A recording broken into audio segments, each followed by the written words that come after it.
I guess I mean, you're welcome.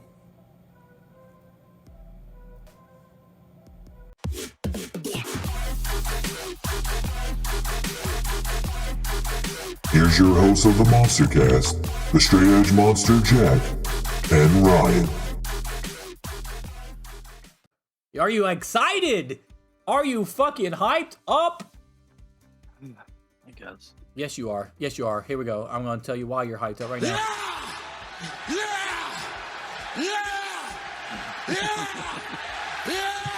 Yeah, he's fucking hyped. Let's go. It's Kenny Omega versus Will Ospreay, Forbidden Door 2, Sunday, June 25th, 8 p.m. Eastern, live on pay-per-view. And I'll be watching it, hopefully, on a non-fucked up stream of BR.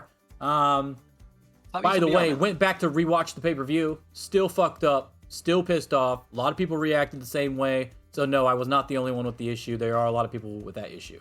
To keep everybody updated. Still don't know what the fuck's going on with that. Get a VPN, go to Canada, watch it through Fight, pay $10 less, and have no fucking problems. That's what I do every time. I had one problem with BR a long ass time ago, and I said, nope, never again. And I've been using Fight ever since. Depends on which one you get. They're not. You can get free ones, but the one I use it's built into Chrome. It's called WindScribe. It sounds like a fucking ad read because everybody does ad reads for VPNs. It's not an ad read. I actually just use this. It's called WindScribe, and you can install it as an extension into Chrome. It's free. I think up to 5 gigs, and then if you want extra data over it, or if you want to go to certain locations with the VPN, then like you could pick from a list that they already have in Canada is one of them, so it would do fine on the free one. But they have a whole list of other countries on the premium one, like fucking Norway and shit that I use for some other stuff. We'll have to get you to put that in my Discord chat for MonsterCast at some point. But anyway, sure. I'm excited for you, dude. You're going to the second Forbidden Door. You're gonna have to save up money for Japan in Forbidden Door 3. So I'm just gonna keep reminding you, bro, because it's gonna come up. I'm telling you, the third one's gonna be in Japan. All right, so I bet you get the goddamn promotion that I just interviewed for, because that'll help pay for that a lot. But Jesus Christ. Yeah, so not only are we getting Omega versus Ospreay 2, because Ospreay beat Lance Archer last night, but we're also getting Danielson versus Okada. Like, the 2 biggest matches that you could have possibly announced, arguably, right, are going to be on this card as of today. Now, we don't know, because it's still a ways away, and it could be one of the reasons why... It's only 3 weeks. Could have been one of the... Yeah, I know. I don't care. It doesn't matter if fucking Danielson's fighting. If Danielson's fighting on Dynamites, it don't matter. It doesn't mean it can't change. I don't think they put him in a lot of Dynamite stuff leading up to this. It's just not worth it. I agree with that. I was about to get to that point. Why he wasn't in a match on his last Dynamite. Why he wasn't in the match for the fucking Japan show last night instead of Claudio. Because, I mean, if you're Moxley and if you're Moxley and Shota, you're not picking Claudio over fucking Daniel Bryan or Bryan Danielson.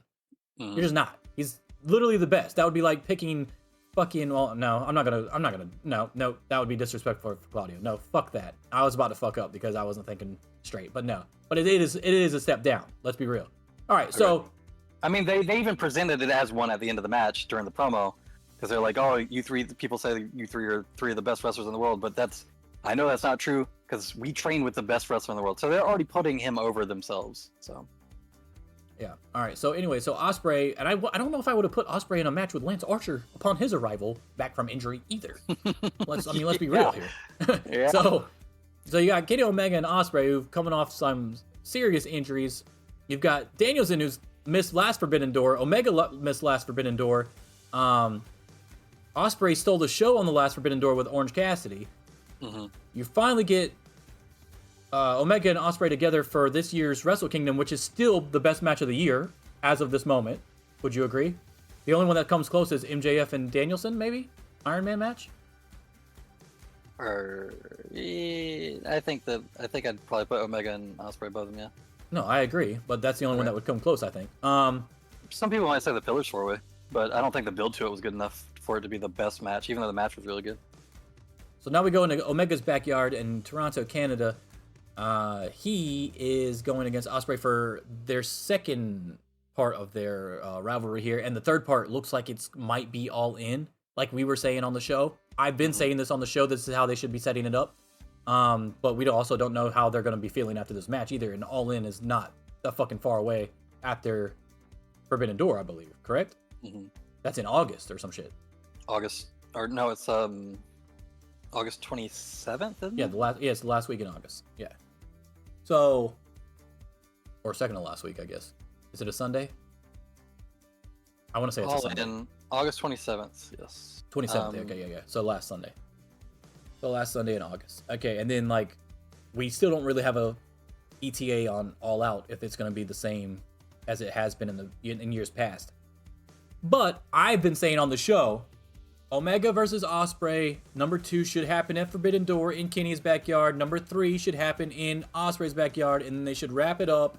Even if it ends up being 2-2, I don't care. They should wrap it up with Wrestle Kingdom next year and have Ospreay finally, be the last one to win, to get the U.S. title and move forward with New Japan. He's been now in the news recently saying that his contract was coming up with New Japan soon, and he was going to listen to all offers, but it did just come out that he does not want to move to the States.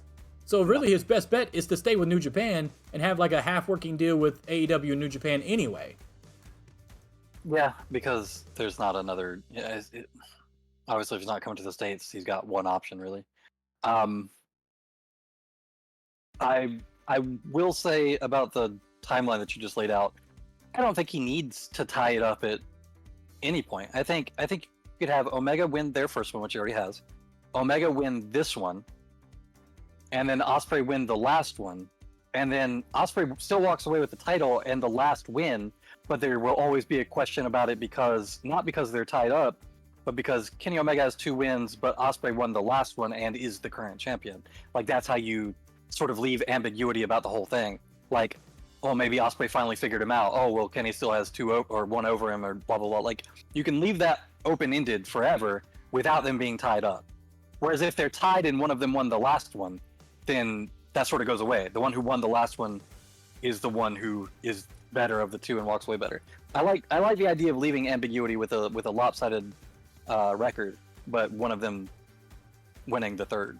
I guess it would also have to depend on if something dumb happened too. You get what I'm saying? Like, so let's say, and dumb as in like a dusty finish, right? So like if Omega beats him at Forbidden Door straight up, and then Ospreay cannot fucking win, but he's determined to beat him in Wembley because that's his home people. He's not fucking losing, and he either cheats or has somebody from the United Empire come in and fuck around, even if he doesn't know about it. Something to protect Omega, but still have Ospreay get the dub, and then Ospreay beats him straight up for the 2-2 at the Wrestle Kingdom after. You could have the same type of deal.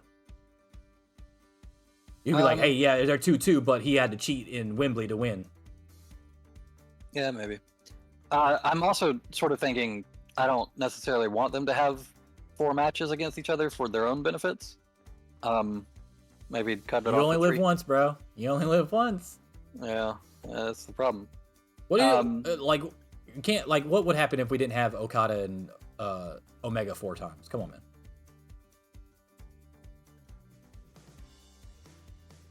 You know, that does actually raise an interesting question. Do you think they do a tie? It's a fucking 60-minute draw, baby. Ooh, that's a good point. Yeah. Yeah. But then somebody would actually have to get the dub at the end. It would explain why there's not many matches announced for the card 3 weeks away if they have to figure out how the fuck they're fitting in a 60-minute match. I don't know if I like that, though. Because, no, not that I would have a problem with a 60-minute match, because I would have a problem with them doing that at Forbidden Door. Telling us. They're telling us without telling us. When every Tony Khan pay-per-view is fucking 10 to 14 matches, and then this one is going to be 7, then isn't that already telling us something? Like, something's up, something's going to go super fucking long?